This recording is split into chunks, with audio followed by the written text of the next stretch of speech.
आपणकर जदि धनुराशि हुई थाए तेबे एही भिडियोटी को थरे मात्र शेष पर्यंत देखंतु काहेकि ना आजिर एही भिडियोटी धनुराशि व्यक्तिविशेष मानक पाई बहुत अधिक गुरुत्वपूर्ण अछि काहेकि ना 2026 आरंभ हेबाकु जाउअछि एवं एही 2026 आरंभरू रहमानकर गोचर रे एभली परिस्थिति हेबा जहा आपणक जीवन रे बड़ विस्फोरण करिबा किंतु एही विस्फोरण आपणकर जीवन रे शुभ फल देब ना अशुभ फल देब भिडियोटी को शेष पर्यंत देखिले आपण माने निश्चिंत भावरे जानि पारिबे। देखंतु भिडियोटी आरंभ करिबा पूर्वरु 2026 हार्दिक अभिनंदन एवं शुभकामना जणाई कार्यक्रमटी को आरंभ करिबा। देखंतु 2026 आरंभरू किछि लोकंकर भाग्य रे सुख भरी देबा बेले आउ किछि लोकमानकर भाग्य रे दुख मध्य आसीबा किंतु एही ग्रह मानकर परिवर्तन बा एही विस्फोरणटी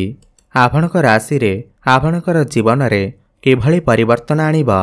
एही भिडियो रे विस्तार भावरे आलोचना करिबा। देखंतु एही 2026 प्रारंभ रे हेबाकु थिबा विस्फोरण जहा आपणकर आशा ठारू आहुरी अधिक विस्फोरण आपणक जीवन रे घटिबा एवं जहा भी किछि समस्या आपण 2025 रे किमा ता पूर्वरु आपण आपणकर जीवन रे देखुतिले ताकू ध्वंस विध्वंस करने सहित आपणकर जीवन रे पुनर्बार खुशीर लहरी खेली जिबा आपणकर जीवन रे फुटिबा सुखर फूल एवं आपण जो चक्रव्यूह भितर फसिछंती सेथिरु निश्चिंत भावरे आपण मुकुली जिबे। तेबे विलंब न करे आसंतु जानिबा एही 2026 प्रारंभरू आपणकर जीवन रे कौन सबु बड़ा परिवर्तन आसीबा किए करिवे एही आपणकर जीवन रे एही शुभ परिवर्तन विशेषकर केबेठारू एही प्रभाव गुड़िक आपणकर जीवन रे पड़िबा आरंभ हेबा एवं केते तारीख मध्यरे आपण एही परिवर्तन गुड़िक देखिबे। एही सब विषय रे विस्तार भावरे एही भिडियो रे आमे आलोचना करिबा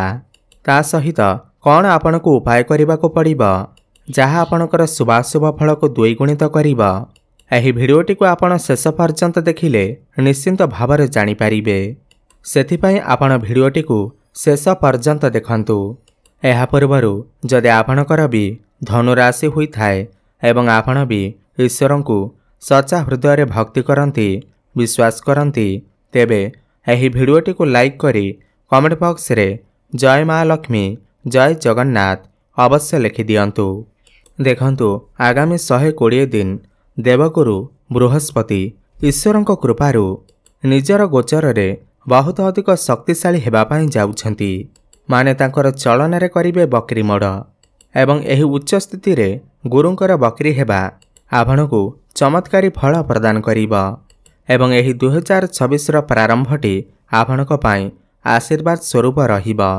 कारण गुरु जेतेबेले उच्च स्थिति रे थाई बकरी मोड़ नै थांती सेतेबेले आपणकर जीवन रे जेउ शुभाशुभ फल गुड़िक बाकी रहि जाइथिला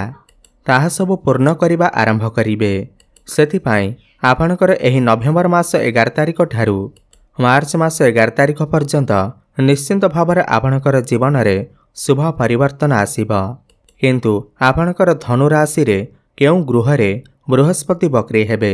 एवं तांकर बकरी दृष्टि केउ केउ भाव उपर को पड़िबा एवं आपणकर जीवन रे कौन परिवर्तन आसीबा आसंतु जानिबा। देखंतु गुरु आपणकर अष्टम भाव रे 11 नवेम्बर ठारू 3 डिसेम्बर पर्यंत बकरी अवस्थार रहिबे एवं तांकर बकरी दृष्टि आपणकर द्वादश आपणकर द्वितीय बा धन भाव एवं आपणकर चतुर्थ बा सुखर भाव उपर पड़िबा। देखंतु गुरु जो स्थान रे बकरी होई थांती सेही स्थान रे तो शुभाशुभ फल प्रदान करि थांती किंतु एहा सहित गुरुंकर दृष्टि जो भाव उपर को पड़ी थाए सेथिरे दुई गुणा शुभाशुभ फल प्राप्ति होई थाए काहेकि ना गुरुंकर दृष्टि को अमृत समान माना जाई थाए। देखंतु अष्टम भाव हेउछि आपणकर गुप्त ज्ञानर घर आपणकर पौत्रिक संपत्तिर घर आपणकर गुप्त धनर घर एवं हायर स्टडीर घर मध्य अष्टम भाव को माना जाई थाए। जो व्यक्तिविशेष माने रिसर्च क्षेत्र रे काम करुछंती चाकरी करिछंती काम करुछंती सेमानकु तो बहुत अधिक सफलता प्राप्ति हेबा। ताहा सहित जदि आपणकर पौत्रिक संपत्ति को नहीं किछि डिस्प्यूट चली अछि एवं आपणकर दीर्घ दिन धरी है केस लगी रही कोर्ट कचेरी पुलिस रे आपण छंदी होई गलेनी एवं आपण को कौनसी भी समस्या देखा जाऊ नाही तेबे जानि रखंतु एही 120 दिन मध्यरे आपणकर जीवन रे किछि ना किछि परिवर्तन अवश्य घटिबा जहा द्वारा आपण माने एही सब परिस्थिति बाहर को आसीबे।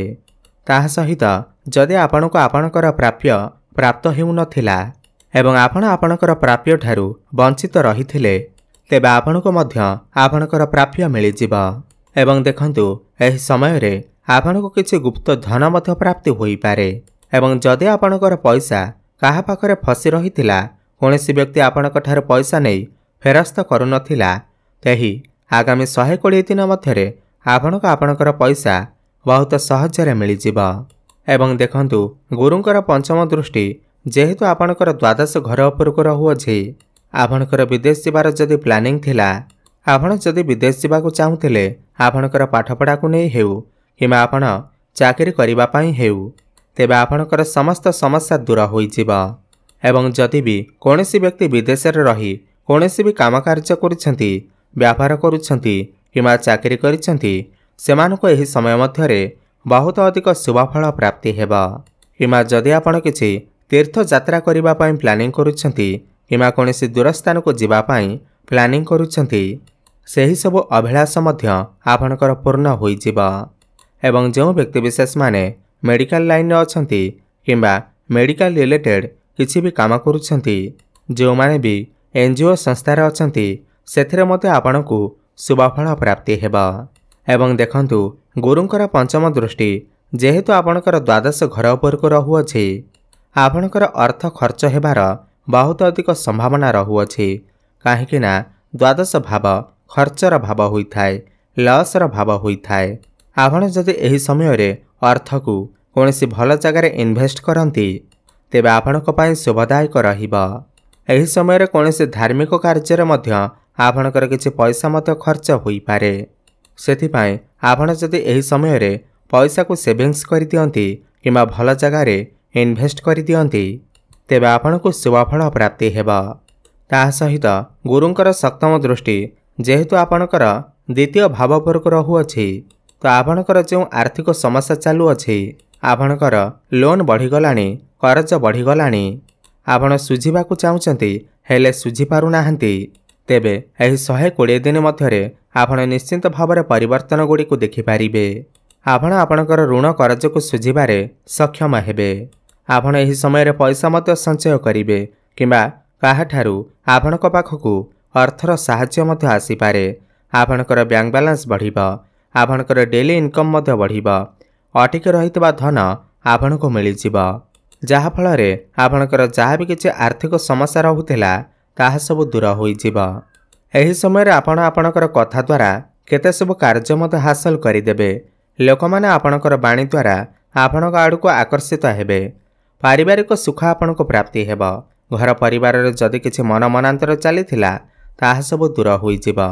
एवं घर को कोनोसी नूतन अतिथि आसी पारंती जो नूतन दंपति माने संतानर आशा रखिथिले सेमानको एही समय रे संतान सुख मध्य प्राप्ति होई पारे आपण चेष्टा जारी रखंतु एवं कुटुंब परिजनक सहित आपणकर संपर्क बहुत भल रहिबा एहा परे गुरुंकर नवम दृष्टि आपणकर चतुर्थ भाव सुखर भाव उपर को रहुअछि एही समय जदि आपणकर निज पई जदि किछि घर गाड़ी जागा किनिबा को चाहुथिले कोनोसी प्रॉपर्टी किनिबा पई चाहुथिले तेबे आपणक पई बहुत भल जोग बनुअछि आपणकर मांकर स्वास्थ्य रे बड़ परिवर्तन आसीबा मांक सहित जदि किछि संपर्क खराब थिला तेबे सेथिरे मधुरता आसीबा एवं एही समय मध्यरे जदि आपण किछि प्रॉपर्टी बिक्री करिबा को चाहुछंती तेबे प्रॉपर्टीर उचित मूल्य सहित आपणकर प्रॉपर्टी बिक्री होई पारे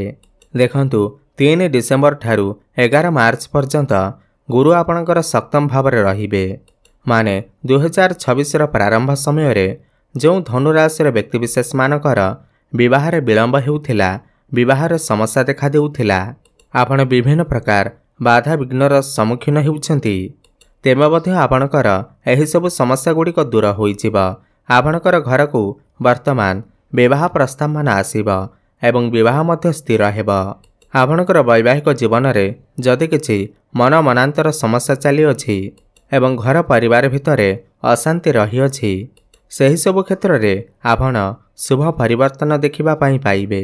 ଆପଣଙ୍କର ପତ୍ନୀ ହୁଅନ୍ତୁ ବା ପତି ହୁଅନ୍ତୁ ଆପଣଙ୍କ ପ୍ରତି ତାଙ୍କର ସ୍ନେହ ଭାବନା ଜଣେଇବେ ଏବଂ ଆପଣଙ୍କ ଭିତରେ ତାଳମେଳ ଠିକ୍ ରହିବ। ଏହି ସମୟରେ ଯେଉଁମାନେ ପ୍ରେମ କ୍ଷେତ୍ରରେ ଅଛନ୍ତି ତ ସେମାନଙ୍କର ଭଲ ପାଇବା ବିବାହର ରୂପ ନେଇପାରେ। ପ୍ରେମ ଜୀବନରେ ଯଦି କିଛି ସମସ୍ୟା ଅଛି ତାହା ସବୁ ଦୂର ହୋଇଯିବ। ଭ୍ରମଣ ସୁଖ ପ୍ରାପ୍ତି ହେବ। ଶିକ୍ଷା କ୍ଷେତ୍ରରେ ବହୁତ ଅଧିକ ଉନ୍ନତି କରିବେ। ଉଚ୍ଚଶିକ୍ଷା କରିବା ପାଇଁ ବାହାରକୁ ଯାଇପାରନ୍ତି। କୌଣସି ନୂତନ ସ୍ଥାନରେ ଆଡ଼ମିସନ୍ ନେଇପାରନ୍ତି। ଏହି 2026ର ଆରମ୍ଭରୁ ଯଦି ଆପଣଙ୍କର କିଛି ଏକ୍ଜାମ୍ ଅଛି, କମ୍ପିଟେଟିଭ୍ ଏକ୍ଜାମ୍ ଅଛି, ତେବେ ସେଥିରେ ଆପଣ ନିଶ୍ଚିନ୍ତ ଭାବରେ ଉତ୍ତୀର୍ଣ୍ଣ କରିବେ ଏବଂ ଗୁରୁ କେନ୍ଦ୍ରରେ ଥିବାରୁ ଭାଗ୍ୟ ଆପଣଙ୍କର ସାଥ ଦେବ। ଆପଣ ଏହି 3 ଡିସେମ୍ବର ଠାରୁ 11 ମାର୍ଚ୍ଚ ପର୍ଯ୍ୟନ୍ତ ଆପଣ କିଛି ବଡ଼ କାର୍ଯ୍ୟର ଆରମ୍ଭ କରିପାରନ୍ତି। ବଡ଼ ଜିନିଷ ଘରକୁ କ୍ରୟ କରିକି ଆଣିପାରନ୍ତି। ପୌତ୍ରିକ ସମ୍ପତ୍ତିର ଆପଣଙ୍କୁ ଲାଭ ମିଳିପାରେ। ଆପଣଙ୍କର ମନ ଧର୍ମ ଆଡ଼କୁ ଅଗ୍ରସର ହୋଇପାରେ। ପୂର୍ବରୁ ଲାଗି ରହିଥିବା ସମସ୍ତ ସ୍ୱାସ୍ଥ୍ୟଗତ ସମସ୍ୟାରୁ ଆପଣଙ୍କୁ ମୁକ୍ତି ମିଳିବ।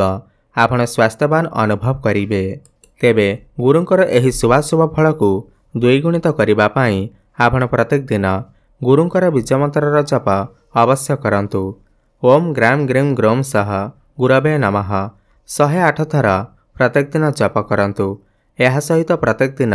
ହନୁମାନ ଚାଳିଶାର ପାଠ କରନ୍ତୁ ଏବଂ ପ୍ରାତଃ ସମୟରେ ସୂର୍ଯ୍ୟଙ୍କୁ ଜଳାର୍ଘ୍ୟ ଅର୍ପଣ କରନ୍ତୁ। ଶୁଭଫଳ ପ୍ରାପ୍ତି ହେବା ସହିତ ଆପଣଙ୍କର ଭାଗ୍ୟରେ ଉନ୍ନତି ଆସିବ। ଧନ୍ୟବାଦ।